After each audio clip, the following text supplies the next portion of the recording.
နော်ထွန်းတဲ့တိုင်းပြောင်းပြပြလိုက်မယ်နော်မင်းတို့ထင်သားတယ်လို့နော်မင်းတို့ပြောလိုက်တာလို့ထွန်းတဲ့နိုင်ငံနိုင်ခိုင်နိုင်ငံတော့ကိုနော်ထူထောင်မယ်လဲထူထောင်မယ်လို့ဆိုပြီးတော့မင်းတို့ထင်တာဟမ်ရခိုင်ပြည်နယ်ကိုတူပြင်တောင်းလိုက်မယ်လို့မင်းတို့ထင်တာဟမ်နို့အဲ့ဒါကိုမင်းတို့မှားပါလိမ့်မယ်နော်ထွန်းတဲ့နိုင်ငံရခိုင်နိုင်ငံကိုတော့မဟုတ်ဘူးနော်ရခိုင်ပြည်နယ်ကိုမူရစေဝါစုမှုတဲ့ပြည်နယ်ဖြစ်အောင်သူကလုပ်နေတာနော်ရခိုင်နိုင်ငံကိုထူထောင်မဟုတ်ဘူးနော်ရခိုင်ပြည်နယ်ကိုရောင်းစားဖို့လုပ်နေတာရှင်းနော်ငါတို့ရခိုင်ပြည်သူပြည်သားတွေကိုငါတို့ရခိုင်လူမျိုးတွေကိုဒုက္ခမရောက်ကြအောင်သူကပြုပြင်ပြောင်းလဲဖို့ကြိုးစားနေရှင်းလားမင်းတို့မရှိလို့မယုံလို့ရှိရင်စောင့်တယ်နော်နောက်3နှစ်လောက်ကြာလို့ရှိရင်နော်ငါတို့ဒီဘူးရောက်မောင်းတော့နော်မွတ်စလင်ကလားတွေရောင်းစားနေမင်းတို့ရှိတယ်တိုးတက်ကြနေတယ်ရှင်းနော်ဒါလည်းမင်းတို့သိလို့မင်းတို့ဘာမှသိတာမဟုတ်ဘူးနော်ထိုင်းလို့မင်းတို့ကနေပြီးတော့ဟမ်ဟို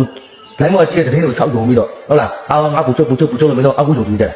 ရှင်းနော်တော်တော်လည်းငါတို့ထိုင်ပြီးတော့ပြုပြင်ပြောင်းလဲနေတယ်ပြုပြင်ပြောင်းလဲနေတယ်ဆိုမဲ့ဒါပေမဲ့ကောင်းတော့ပြုပြင်ပြောင်းလဲခြင်းမဟုတ်ဘူးနော်မကောင်းတဲ့ပြုပြင်ပြောင်းလဲခြင်းတွေတော့ပြုပြင်ပြောင်းလဲနေတယ်နော်မင်းတို့ကြည့်လိုက်နော်ကိုနေမှာမွေးစောဖန်ခံဒီနေမှာမွေးစောဖန်ခံဟောမကြည့်နဲ့အဲ့ဒါငါတို့ထွန်းတဲ့နိုင်ငံရဲ့နောက်လိုက်မရေပါသားသမီးတွေကြီးပဲထွန်းတဲ့နိုင်ငံရဲ့မွေးစောတွေကြီးပဲနော်ဒါတွေပြောင်းလို့လောက်နော်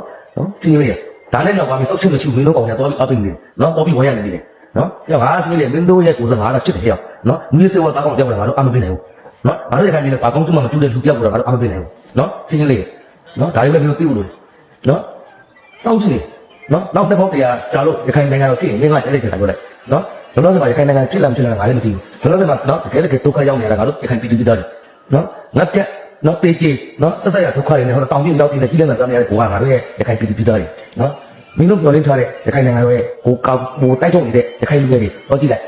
နော်ကြီးပြက်လက်ပြက်ဟလာတေးကြီးဘဝတွေကိုပိတ်ဆက်ထားတဲ့သူတို့စုတွေဟုတ်လားသူရဲ့နားလေသူရဲ့နှုံးချေသူရဲ့အိမ်မက်တွေနော်အကုန်လုံးကိုတရားစုဖြစ်အောင်ရိုက်ချွေနေတာလည်းထွန်းနေနိုင်တယ်ဒါတွေကိုမင်းတို့သိဖို့လိုတယ်နော်ငါတို့တော့ရှိနေတယ်နော်ငါပြည်နယ်ငါလူလူမကောင်းလို့မပေးတဲ့ထွန်းနေတယ်ငါတို့ကဘယ်တော့မှခောက်ရမှာမဟုတ်နော်အဲ့ဒါကြောင့်ငါတို့ခွဲတယ်ခွဲထွက်ပြီးတော့မှငါရခိုင်ပြည်နယ်ငါလူလူကိုငါကိုယ်တိုင်ဟုတ်လားကိုကြီးဆောင်မချင်းနဲ့မဆောင်စည်းပေးနိုင်တာငါတို့ကနှုံးဆောင်မချင်းနဲ့ငါတို့ဆောင်စည်းပေးနိုင်တယ်နော်ငါတို့ကတော့ရှိနေလေငါရခိုင်လူလူတွေငါတို့ရဲ့စကားကိုတနေ့မတနေ့နားလည်လာလိမ့်မယ်လို့ကျွန်တော်ယုံကြည်တယ်